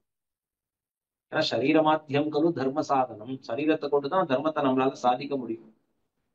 சரீரம் இருக்கணும்னு சொன்னா அதற்கு வேண்டிய உணவு கொடுக்கணும், நீர் கொடுக்கணும். அப்பதான் சரீரம் வேலை செய்யும்படிய. சரீரம் இல்லைன்னா எங்க கைங்கரியம் பண்ண முடியும்? எங்க பாசுரம் பாட முடியும்? அதற்கு வேண்டிய அளவு உணவு கொடுக்க வேணும். மானத்தை மறைக்கிற அளவுக்கு உடை உடுத்த வேணும். இப்படி எல்லாம் இல்லாத உலகத்தவர்கள் எப்படி இருக்கா அப்படின்னா, உண்டியே உடையே உகந்தோடும். உண்டியே உணவே உடையே எல்லாம் உடையே தரிக்கக்கூடிய அந்த மேல அறியக்கூடிய ஆடையே நினைச்சு ஓடக்கூடியவர்கள் தான் காண்பிக்கிறார். அது தரிக்க வேண்டும் அளவன்றியிலே எல்லாவற்றையும் அழிய மாறி உண்டியும் உடையுமாக்கும். எல்லாவற்றையும் அழியச் செய்து அப்படின்னா பகவான் ஏற்படுத்தி இருக்கிற சாஸ்திர மரியாதை வர்ணாசிரம தர்மங்கள் எல்லாத்தையும் அழிச்சுட்டு சாப்பாடு உடை இவ்வளவுதான் வேணும். உண்டியும் உடையும் வேணும், எல்லாருக்கும் வேணும், பிரகிருதியில வாழக்கூடிய முமுட்சுக்களுக்கும் வேணும். ஆனா சம்சாரிகள் நிலை என்னன்னா உண்டியேன்னு ஓடுவா, உடையேன்னு ஓடிட்டு. முமுட்சுக்கள் உண்டியும் உடையும் கைங்கரியத்துக்கு அனுகூலமான அளவுக்கு வேணும். ஒரு பையன் சோர்ந்து கிடக்குறான், என்னடா அப்படின்னா, ஐயோ சாப்பாடு இல்ல, சாப்பிட்டு 2 நாள் ஆச்சு, படிக்க முடியல, ஐயோ சரி இந்தா சாப்பிடு, இப்ப படி அப்படின்னா சரி. இன்னொரு பையன் பக்கத்துல நல்லா புரட்ட விட்டு தூங்குறான், தட்டி எழுப்பேன், என்னடா நான் உண்ட மயக்கம், நிறைய சாப்பிட்டேன். இந்த காலத்துல பிரச்சனையே அதிகமா இருக்கிறதுனால போகங்கள் அதிகமா அனுபவிக்க ஆரம்பிச்சிடும். எந்த அளவுக்கு உணவு வேணுமோ அந்த அளவுக்கு உணவு இருந்தா போதும். அந்த பழக்கம் இல்லை, ஒபிசிட்டின்னு சொல்றோம். உடை எந்த அளவுக்கு வேணுமோ அந்த அளவுக்கு இருந்தா போதும். வருஷத்துக்கு 2 வஸ்திரம் இருந்தா அதை முழுக்க ஒரு நாள் மாத்தி மாத்தி போனா போட்டு எக்ஸ்ட்ரா 1 3 இருக்கலாம். நான் எத்தனை வேணும்னு பீரோ முழுக்க அடுக்கிக்கணும், 2வது பீரோ வாங்கி அடுக்கிக்கணும். எங்க உபயோகிக்க போறோம்? அப்ப மனசு என்ன ஆயிடுறது? உடை எதற்காக ஏற்பட்டிருக்கிறதோ அதை மறந்து போய் பகவானிடத்துல அடிமை செய்ய வேண்டும்ங்கிற நம்முடைய லட்சியத்தை மறந்து போய் மோட்சத்துக்கு போகணுங்கிற தன்மை, அதுதான் நமக்கு வாழ்க்கையின் குறிக்கோள்னு மறந்து போய் எப்ப பார் இதுலயே தெரியும். எங்க நல்ல சாப்பாடு கிடைக்கிறது, எங்க நல்ல சோறு கிடைக்குது, எங்க அழகான ஆடைகள் உற்பத்தி பண்றா, எங்க வாங்கலாம், எப்படி அந்த ஆடைகளை போட்டு உலகத்தவர்களை பார்த்து நாம நான் அழகான ஆடை அணிஞ்சிருக்கேன்னு காண்பிக்கலாம். இதனால என்ன ஏற்படும்? இவன் அஞ்ஞானியாக மாறுகிறான். அளவு கடந்து இருக்கிற சாப்பாடும் அளவு கடந்து இருக்கக்கூடிய உடைகள் ஆபரணங்களுடைய அணிகளும் என்னாகும்? நமக்கு ஆபத்தை விளைவிக்கும். அளவோடு உணவு இருக்கணும், அளவோடு உடைகள் இருக்கணும். அப்படி இருக்கிறவன் தான் பகவத் பக்தனா இருக்க முடியும், வாழ முடியும். எப்ப ஒருவனுக்கு அளவு கடந்து உணவும் உடையும் தேவைன்னு அதிகம் ஆயிடுத்தோ அப்ப அவன் பக்தியிலேருந்து நழுவிட்டான்னு அர்த்தம். புத்தி அங்க போயிடும். அதுக்காக பணம் சம்பாதிக்கணும், அதுக்காக யாரையோ பார்க்கணும், அதற்காக இவரை நாம கொஞ்சம் நல்லபடியா வச்சுக்கணும், இவர்கிட்ட இந்த அனுகூலம் எல்லாம் பெறணும். இதெல்லாம் என்ன ஆயிடும்? பகவத் பக்தியை மறக்கடிக்க செய்துவிடும். அதான் சொல்றாரு, எல்லாவற்றையும் அழிய மாறி உண்டியும் உடையுமாக்கும். எல்லாத்தையும் தூக்கி போட்டு வெறும் சாப்பாடு தூக்கம் உடை இப்படியே ஓடிட்டு இருக்கும். எவ்வளவு பெரிய அனர்த்தம் தெரியுமா அப்படி இருந்தா? சம்சாரிகள் தான் அப்படி இருப்பா, ஆனா முமுட்சுகள் அப்படி இருக்கக்கூடாது. இம்மண்டலத்தோடும் கூடுவதில்லையான். அப்படிப்பட்ட உண்டியே உடையேன்னு உகந்து தெரியக்கூடிய அவர்களோடு நான் சேருவதில்லை. பின்னீர் நீர் யாரோட சேருவீர் அப்படின்னா, உண்ணும் சோறு பருகு நீர் தின்னும் வெற்றிடை எல்லாம் கண்ணன் அப்படின்னு இருக்கக்கூடிய ஒரு விபூதி இருக்கு. அப்படிப்பட்ட பரமபதத்திலே ஆசை இருக்கக்கூடியவன்னா இவர்களா எப்படின்னா இந்த பிராகிருத போகங்களை விரும்பக்கூடியவர்களா இருக்கக்கூடியவர்கள் அப்படின்னு சொல்ற. இம்மண்டலத்துடன் கூடுவதில்லையான், இவர்களோடு நான் கூடுவதில்லை வார்த்தை சொன்ன பிறகு நீர் எப்படி இருப்பீர்? அண்டவானன் அரங்கன் வன்பேய் முலை. அண்டவானன் அப்படின்னா அண்டாந்தரங்களாக இருக்கக்கூடியவர்களுக்கெல்லாம், அண்டாந்தரவர்த்திகளுக்கு நிர்வாகக்கானவன் எம்பெருமான் தான் தலைவனா இருக்கான். அரங்கன் ஏதோ அண்டங்களுக்கு எல்லாம் தலைவனா இருக்கிறவன் தான். யார் இங்க இருக்கான்? ஸ்ரீரங்கத்துல பள்ளி கொண்டு இருக்கான். பட்டர் சொல்றார், கிரீட சூட ரத்னராஜிராதிராஜ்ய ஜல்பிகா முகேந்து காந்திருன் முகம் தரங்கி தேவ ரங்கினா. ஆச்சரியமா கொண்டாடு. இப்படி இருக்கு அவனுடைய கிரீடம், பாருங்க எப்படி சொல்றது அவனுடைய பெருமை. உலகுக்கே தலைவன். நாமெல்லாம் நிகீனாம் முக்கியம் இது பாகுஸ்ததிதாக பாகுஸ்ததிதராக ஸ்புடம் புரூதே பாதாம்புஜ யுகலம் ஆஜான் நிகிதா என்று நம்முடைய இடது திருக்கரத்தை கூட்டி எம்பெருமான் காண்பிக்கிறோம். கிரீடம் ஸ்ரீரங்கேஷ இது உபதானி கந்தபுஜா என்று அந்த ஸ்லோகத்துல வர்ணிக்கிறார் பட்டர். வலது திருக்கரத்தாலே கிரீடத்தை காண்பிக்கிறான், தன் மேன்மையை காண்பிக்கிறான், அண்டாந்தரவர்த்திகளுக்கு தான் தலைவன்னு சொல்றான், நிதி சிவர்களுக்கெல்லாம் தலைவன்னு சொல்றான். ஆனா நம்மை போன்ற தாழ்ந்தவர்களுக்கு ஸ்ரீரங்கத்துல பள்ளி கொண்டிருக்கேன், இதோ இந்த இடது கையை நீட்டி பிடிச்சுக்கோங்க, என் திருவடியை பிடிச்சுக்கோங்க அப்படின்னு காட்டுகிறான் எம்பெருமான். அரங்கன் கடந்து வன்பேய் முலையுண்டவாயன் உண்மத்தன் காண்பினை இங்க வந்து அவதரித்து நம்முடைய எல்லாவித இடையூறுகளையும் போக்கும் அவன். அப்படிப்பட்டவனுக்கு நான் பித்தனானே. ரொம்ப ஆச்சரியமா தெரிவிக்கிறார். இது எப்படி இருக்கு? ஔஷத சேவை பண்ணினாரை மீட்க ஒண்ணாதா போலே அப்படின்னு காண்பிக்கிறார். ஔஷத சேவைங்கிறத ஸ்ரீ விஷயங்களிலே பற்றுகைக்கு மருந்திடுகை அப்படின்னு சொல்றார்.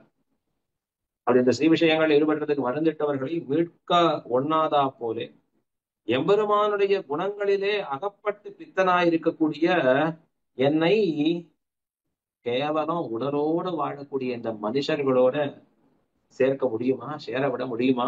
ஒண்ணாது என்று ஆழ்வார் சொன்னார்.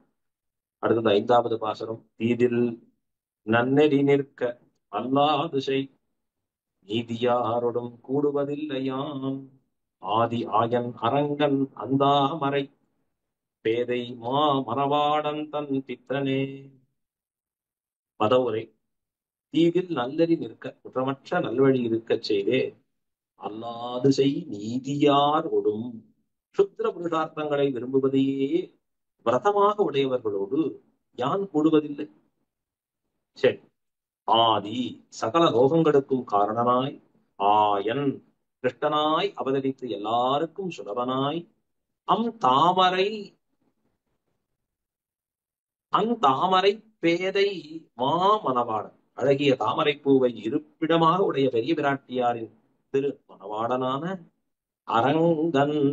அரங்கநாதன் விஷயத்திலே பித்தனே பித்தனாக பித்தேறினவனாக நின்றேன்.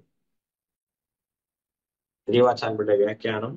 இதில் நன்னெறி நிற்க அப்படின்னா தீமையோடு சேராததாக இருக்கக்கூடிய நல்ல வழி இருக்கன்னா அந்த வழி இருக்க என்ன ஆச்சு? அல்லாது செய்த காண்பிக்கிற இவனை ஒழிந்த பலன்களுக்கு சாதனானுஷ்டானம் பண்ணி பெறும் பேற்றில் இழவே நன்றெண்ணும்படியிலே இருப்பது. உலகத்துல பகவானை பலமாக உடையவர்கள் ஆரோ சில பேர், அதான் ஞானிகள்னு பேர் அவர்களுக்கு. ஞானி தூ ஆத்மைவ மேமதம் என்று எம்பெருமான் சொல்றோம். 4 விதமா இந்த இடத்துல பலன்களை வேண்டுகிறாப்பா அர்ஜுனா. ஆர்த்தா, அர்த்தார்த்தி, ஜிக்ஞாசு, ஞானி அப்படின்னு எம்பெருமான் சொல்றோம். அப்படின்னா இதுல ஞானி எம்பெருமானை மட்டுமே வேண்டுபவன், எம்பெருமானை தவிர வேறொன்று விரும்பாதவன் ஞானி. இப்ப எம்பெருமானை தவிர மற்ற பலன்கள்லாம் இருக்கே, தர்ம அர்த்த காம இதெல்லாம் இருக்கும் இல்லையோ உலகத்துல அல்பமான பலன்கள். அந்த அல்பமான பலன்களை பெறுவதற்கே சாதனானுஷ்டானங்களை பண்ணி அந்த பலன்களை பெறுவதற்கே அது எதற்கு சமம்னா அது பெரிய இழப்பிற்கு சமானம்னு சொல்றோம். அதாவது இழப்பே மேலானதுங்கிறார் ஆழ்வார். பலன்கள் கிடைக்காம இருக்கிறது இருக்கு பாருங்க, அதுவே சிறந்தது. இந்த அல்ப பலன்கள்ல போய் மாட்டி இருக்கிறது இருக்கு பாருங்க, ரொம்ப கேடானதுன்னு சொல்றோம். எம்பெருமானை ஒழிந்த பலன்கள்ல ஆசை உடையவனாக இருத்தல் அது ரொம்ப கேடானது. தீதில் நல் நெறி நிற்க அப்படின்னா தீமையோடு கூடாது இருக்கக்கூடிய நல்ல நெறி, குற்றமற்ற நல்வழி இருக்க செய்தே, ரொம்ப உயர்ந்ததாக எம்பெருமான் அங்க எழுந்தருளி இருக்க செய்தே அல்லாது செய் நீதியாரோடும் கூடுவதில்லையான். இதர புருஷார்த்தங்கள் அப்படின்னா இதர பலன்கள். அல்லாது செய் என்றால் ஏதோ சாதனானுஷ்டானங்களை பண்ணி இல்ல எம்பெருமானையே பற்றி எம்பெருமானை தவிர்ந்த விஷயங்கள் வேணும்னு கேட்கிறா பாருங்க. அல்லாத புருஷார்த்தங்கள் ஆசைப்படுறாளே அந்த அதுவே யாத்திரையா இருப்பாரோடு கூடுவதில்லையான், அவரோடு நான் ஒரு நாளும் கூடுவதில்லை என்று ஆழ்வார் இங்கே காண்பித்து தருவதன். ஆதி ஆயன் அரங்கன். ஆதி, ஆதின்னா என்ன? பெருமான் எல்லாவற்றிற்கும் மூலமாக அப்படின்னா உபாசிய வஸ்து, இவன் தான் உபாசிக்க தகுந்த வஸ்து. காரணம் தூ தியேயா அப்படிங்கிறது சாஸ்திரம். எவன் இந்த உலகத்திற்கெல்லாம் ஆதி காரணமோ மூல காரணமோ அவனையே நீ தியானிக்க கடவாய். ஆகையால்தான் இந்த கஜேந்திர ஆழ்வான் அழைத்தார், ஆதி மூலமே. உலகுக்கெல்லாம் யார் ஆதியோ அவன் என்னை ரட்சிக்கட்டும். உலகிற்கு ஆதி மூலமாக இருப்ப பகவான். மற்றவர்கள்லாம் யாரு? வியாதி மூலம்தான். வேற என்ன இருக்கு அவள்கிட்ட? மற்ற தேவதைகள்கிட்ட ஒண்ணும் இல்லை. ஆனா எம்பெருமான் உலகுக்கே ஆதியாக இருப்பவன். அதற்கு மேலே ஆயன். ஆயன்னு சொன்னா அந்த உபாசிக்க பட வேண்டியவன், உபாசிய வஸ்துவாக இருக்கக்கூடிய பகவான் ரொம்ப கிடைத்தற்கு அரிதானவனா இருக்கானா? இல்ல. இதோ பாருங்க, கிருஷ்ணனா ஒரு ஆயர் குலத்திலே பிறந்தவனா சுலபனானவனா இருக்கிறான். அதற்கு மேலே அரங்கன். ஏதோ ஒரு அவதாரம், கிருஷ்ணாவதாரம் பண்ணினா, இருந்தான், முடிச்சாச்சு, எல்லாருக்கும் தீர்த்த பிரசாத விநியோகம் பண்ணிட்டு கிளம்பி போயிட்டான். இனி எங்க கிருஷ்ணனை பாக்குறது? அவ்வளவுதான்ப்பா, அவதார காலத்துல பார்க்கலாம். அப்படி இல்லாதபடி எப்பொழுதுமே கோயிலிலே கண் வளர்ந்திடக்கூடிய அரங்கன். ஸ்ரீரங்க கஷேத்திரத்தில் இருக்கக்கூடிய ஸ்ரீரங்கநாதன் பின்னானார் வணங்கும் சோதியாக இருக்கக்கூடிய பெருமான். அந்தாமரை பேதை மா மணவாளந்தன் பித்தனை. அழகிய தாமரை பூவை தனக்கு இருப்பிடமாக இருக்கக்கூடிய பெரிய பிராட்டியாருக்கு வல்லவன். அப்படியா இருக்கக்கூடிய எம்பெருமானுக்கு நான் பித்தனேன் அப்படின்னு சொல்ற. எம்பெருமான நோக்கி இவன் ஒரு அடி இப்படி எடுத்தா போர், அந்த விழுந்தது எம்பெருமான் பாதத்துல. ஸ்ரீன் லோகான் சம்பரிக்கிரமிய. இந்த காகம் பல இடங்கள்ல திரிந்து, உலகங்களும் புக்கு திரிந்து எம்பெருமான் பாதத்துல விழுந்தது. எங்க? எங்கேயோ மேல பார்த்துட்டு கால் இந்த பக்கம், தலை அந்த பக்கமா. இந்த பிராட்டி திருப்பி இப்படி போட்டு வச்சாரு. இவன் செய்த அபசாரம் எப்படி இருக்கு? எம்பெருமான் நெஞ்சிலே புண்படும்படியான அபசாரத்தை செய்திருக்கான் இந்த ஒரு ஜீவாத்மா. ஆனா இவள் என்ன பண்றா? அவன் காணாதபடி மறைத்து. அதான் புருஷகார பூதை. கிமே தன் நிர்தோஷா கஹா இக ஜகதி தீதோம் உச்சிதை. கிமே தன் நிர்தோஷா. யாரப்பா இந்த உலகத்திலே தோஷமே செய்யாதவர்கள்? இந்த ஜகத்திலே யாரு இருக்கா அப்படின்னு பிராட்டி கேட்படும். அப்படிப்பட்ட புருஷகார பூதையான பிராட்டி, அவளின் மாமணவாளன். அப்புறமே எம் ஹி தத்தேஜா. இவளுக்கு தான் மணவாளனாக இருக்கிறபடியாலே வந்திருக்கக்கூடிய அற்புதமான தேஜஸை உடையவன். அவளுக்கு பக்தாங்கிறதால தேஜஸ் எம்பெருமானுக்கு கூடிற்று. அவன் விஷயத்தில் நான் பித்தன் அப்படிங்கிறார் ஆழ்வார். இப்ப 6வது பாசுரம். எம்பர எம்பரத்தர் எல்லாருடும் கூடலன் உம்பர் வாழ்வை ஒன்றாக கருதினன் தம்பிரான் அமரருக்கு அரங்கனகர் எம்பிரானுக்கு எழுமையும் பித்தனே. முதல்ல பதவுரை பார்ப்போம். எம் பரத்தர் அல்லாரோடும். என்ன போல எம்பெருமானுக்கு அடிமை செய்ய இராதவர்கள், பெருமானுக்கு அடிமை செய்யாதவர்களோடு கூடலன் அப்படின்னா நான் கூட மாட்டேன். உம்பர் வாழ்வை, உம்பர்னா தேவர்கள், அவருடைய அந்த ஐஸ்வர்யங்களை எல்லாம் ஒன்றாக ஒரு பொருட்டாக கருதிலன் கருத மாட்டேன். அமரர்க்கு தம்பிரான் நித்தியசூர்களுக்கு நிர்வாககர். யாரு? அரங்கநகர் கோயிலில் எழுந்துள்ள இருக்கக்கூடிய எம்பிரானுக்கு, என்னுடைய சுவாமியான பெரிய பெருமான் விஷயத்தில் எழுமையும் எக்காலத்திலும் பித்தனே. பித்தன் பைத்தியம் நான், அவன் விஷயத்துல அப்படி இருக்கேன் அப்படின்னு காண்பிக்கிறார். 6ஆம் பாட்டு பெரியவாச்சான் பிள்ளை வியாக்கியானிக்கிறார். எம் பரத்தரல்லாரோடும் கூடலன் அப்படின்னா எப்படி இருக்கா? என் யாத்திரையே யாத்திரையாய் இராதாரை நாக்கு வளைத்திருப்பன். அற்புதமான பதம் பெரியவாச்சான் உபயோகிக்கிறது. ஏன்னா அந்த ஆழ்வாருக்கு என்ன யாத்திரை? ஆத்ம யாத்திரை ஆழ்வார், கைங்கரிய யாத்திரை, பகவத் பிராப்தி யாத்திரை. ஆனா உலகத்தவர்களுக்கு என்ன யாத்திரை? தேக யாத்திரை. சம்சார யாத்திரை, மீண்டும் மீண்டும் பிறவி அதிலேயே மூழ்கி இருக்கக்கூடிய தேகாத்மாபிமான யாத்திரை. அந்த உங்க யாத்திரை வேறு, என் யாத்திரை வேறு. ஆழ்வார் சொல்றார், உங்க இந்த தேக யாத்திரையோடு இருக்கீர்களே நீங்கள், உங்களோடு யான் கூடுவதில்லை. ஏன்? எனக்கு ஆத்ம யாத்திரை தான் முக்கியம், பகவத் பிராப்தி யாத்திரை தான் எனக்கு முக்கியம், மூக்ஷுவா நான் போக வேண்டிய யாத்திரை தான் எனக்கு முக்கியம். அதான் சொல்றார், அவர்களோடு நான் கூட மாட்டேன். ஆழ்வார் சொன்னா போல, இன்னின்ற நீருமை இனியாம் புறாமை. இந்த சரீரம் எனக்கு வேண்டாம்னா நம்மாழ்வார் முதல்ல தொடங்கரைச்சு. வேற என்ன வேணும்னா, வழிவிடா அடிமை செய்ய வேண்டும்னா, தேவரீருக்கு எப்பொழுதும் தொடர்ந்து அடிமை செய்ய வேணும். இப்ப இந்த ஞானம் இல்லாத இருக்கிறீர்களே நீங்கள்னா, உள்ளியே உடையேன்னு உகந்து ஓடக்கூடிய சம்சாரிகள். என் யாத்திரை போல உங்க யாத்திரை இல்லையே, உடலுக்காகவே ஓடி உழைக்கிறீர்களே, அப்ப உங்களோடு நான் கூடலல்லேன், கூடமாட்டேன், கூடலன் நான் கூடமாட்டேன். சரி ஆழ்வீர், இங்கதான் கூடமாட்டீர், மேல தேவர்கள் வாழ்வு இருக்கே, உம்பர் வாழ்வை. இங்க சொல்றார், சம்சாரத்தில் அருச்சியும் கைங்கரியத்தில் ருச்சியும் இல்லையாகில் பிரம்மாதிகள் சம்பந்தமே ஆகிலும் திருணவத்கரிப்பன் அப்படின்னு வார்த்தை சொல்ற. ஆழ்வாருக்கு இங்க இருக்கிற சம்சாரிகள் தானே பிடிக்காது, ஆனா மேல பிரம்மருத்ராதிகள், அங்க இருக்கிற வாழ்க்கை பெருசாச்சே. அது பிரம்மனுடைய ஆயுஷு காலம் தெரியுமா? அடேங்கப்பா, எத்தனை சதுரயுகம் அவனுடைய வாழ்க்கை, அற்புதமான வாழ்க்கை அவனுக்கு.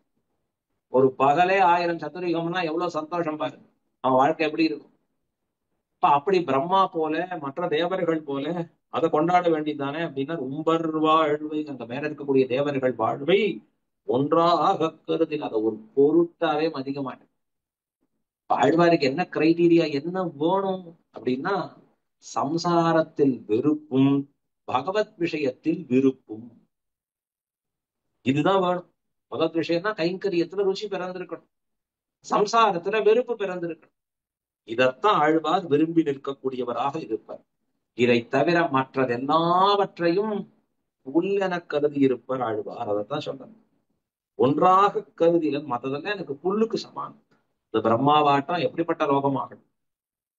தம்பிரான் அமரருக்கு அரங்கநகர், தம்பிரான் அமரருக்கு அப்படின்னா அமரருக்கு தம்பிரான், அயர்வரும் அமரர்கள் அதிபதியான பகவான். அரங்கநகர் எம்பிரானுக்கு, இந்த மேல நித்தியசூரிகள் எல்லாம் அனுபவிக்கிறா போலே இந்த சம்சாரிகள் எல்லாம் அனுபவிப்பதற்காக கோயிலே வந்து சுலபமாக கிடக்கக்கூடிய ஸ்ரீரங்கநாதனுக்கு, எழுமையும் பித்தனே, இச்செயலுக்கு நான் என்றும் பித்தனாக திரிபவன் என்று காட்டி அருளுகிறார். அடுத்தது 7வது பாசனம், எத்திரத்திலும் யாரோடும் கூடும் அச்சித்தன் தன்னை தவிர்த்தனன் செங்கண்மான், அத்தனே அரங்கா என்று அழைக்கின்றேன், பித்தனாய் ஒழிந்தேன் எம்பிரானுக்கே. பதவுரை, எத்திரத்திலும் எந்த விஷயத்தை அடைவதற்காகவும் யாரோடும் எவ்விதமான மனிதர்களோடும் கூடும் அச்சித்தம் தன்னை சேர்ந்து நாசமடையும் என் மனசை செங்கண்மால் புண்டரீகாட்சன் என்ன பண்ணினான், தவிர்த்தனன் நீக்கி அருளினான். அத்தனே என்னை நியமிக்கும் சுவாமியே, அரங்கா ஸ்ரீரங்கநாதனே என்று அழைக்கின்றேன் என்று கூப்பிடான் என்றேன் எம்பிரானுக்கே. இதர விஷயங்களில் உள்ள ஈடுபாட்டை தவிர்த்த என் சுவாமிக்கு பித்தனாய் ஒழிந்தேன், பித்தனானேன் என்று காண்பித்து அருளுகிறார். 7ஆம் பாட்டு.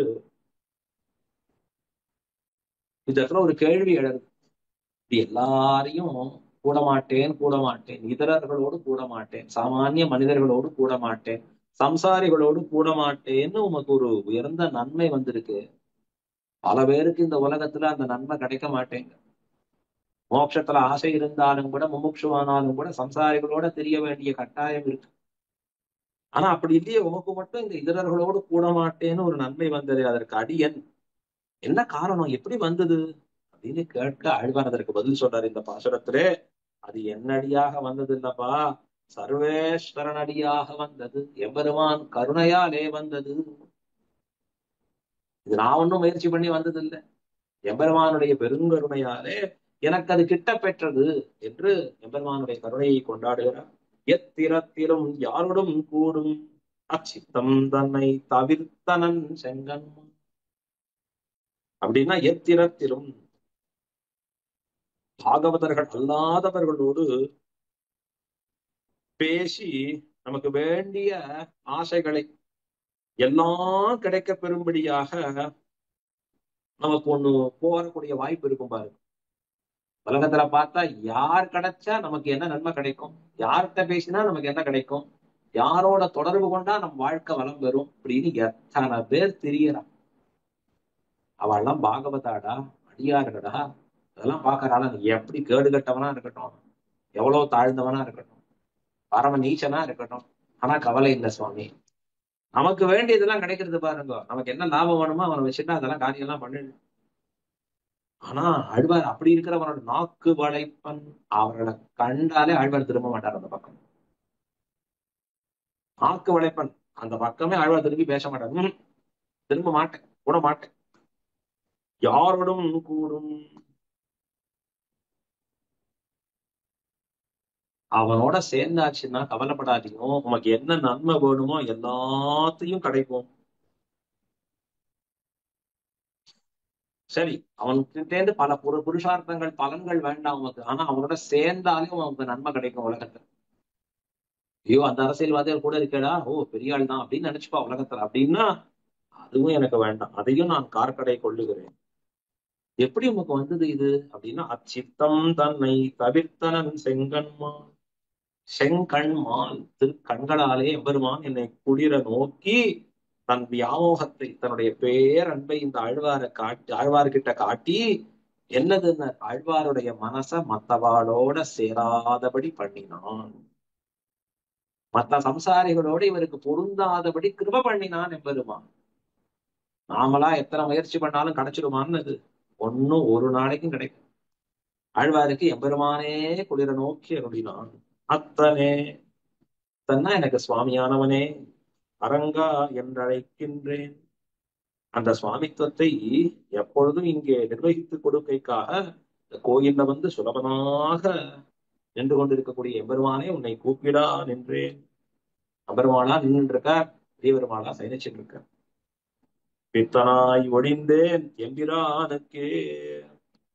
மற்ற விஷயங்கள்ல இருக்கக்கூடிய ஆசையோடு பொருந்தாதபடி பண்ணின பரம உபகாரகனான தேவரீருக்கு அடியேன் பித்தனானேன், வைத்தியமானேன் எம்பிரான். பித்தனாய் ஒழிந்தேன் எம்பிரானுக்கு. அடுத்து 8வது பாசுரம். பேயரே எனக்கு யாவரும் யானும் ஓர் பேயனே எவர்க்கும் இது பேசியன் ஐயா ஆயனே அரங்கா என்று அழைக்கின்றேன். பேயனாய் ஒழிந்தேன் எம்பிரானுக்கே. யாவரும் நிலையில்லாத போகங்களை விரும்பக்கூடிய இவ்வுலகத்தார் அனங்களும் எனக்கு மேலான விஷத்தை விரும்பும் எனக்கு பேயரே, எல்லாம் பைத்தியக்காரர்கள் தான். யானும் எவர்க்கும் ஓர் பேயனே, நான் கூட எல்லாருக்கும் ஒரு பைத்தியக்காரன் தான். இது பேசியன், இந்த விஷயத்தை விரிவாக பேசி என்ன பிரயோஜனம். ஆயனே இடையனாக அவதரித்தானே பெருமான் கிருஷ்ணனே, அரங்கா ரங்கநாதனே என்று அழைக்கின்றேன். எம்பிரானுக்கே பேயனாய் ஒழிந்து, பெருமானுக்கே நான் பைத்தியம் பிடித்தவனாக ஆனேன். 8ஆம் பாட்டிலே எல்லாரும் விட்டாலும் ஒருவரெல்லாம் ஒருவர் பற்றுவர்களிலே அவர்கள் எல்லாரும் விடும்படி ஆனேன் என்கிறார். சரி சுவாமி, நீர் எல்லாரையும் விடலாம், ஆனா யாரோ ஒருத்தர் ரொம்ப பிடிச்சு பாரு இல்லையோ. நான் சம்சாரிகள் எல்லாம் விட்டுட்டேன்பா, ஆனா அவர் உங்களுடைய கூட இருக்காரு, என்ன பண்றது, அவர் என்ன விட மாட்டேங்கிறார். அது ரெண்டும் ஒண்ணுதானே. நீர் விடாமல் இருப்பதும் அவர் உண்மை பிடித்துக் கொள்வதும் ரெண்டும் ஒண்ணுதான். நான் விட்டேன்னு சொல்லிட்டோம், இன்னொருத்தர் என்னை பிடிக்கும்படியா இருந்தா. இப்ப ஆழ்வாரை பார்த்து கேட்கறப்ப யாரோ ஒருத்தர் ரொம்ப பிடிச்சுப்பாளே ஆழ்வார், இப்ப என்ன பண்ணுவீர் ஆழ்வீர், யாரோ ஒருத்தராவது பிடிச்சுப்பாளே, பிடிக்காம இருப்பாளா அப்படின்னா, இல்ல இல்ல, என்ன எல்லாரும் சேர்ந்து முழுவதும் விடும்படி ஆனேன் ஆழ்வார். அப்படியா, என்ன சொல்றா.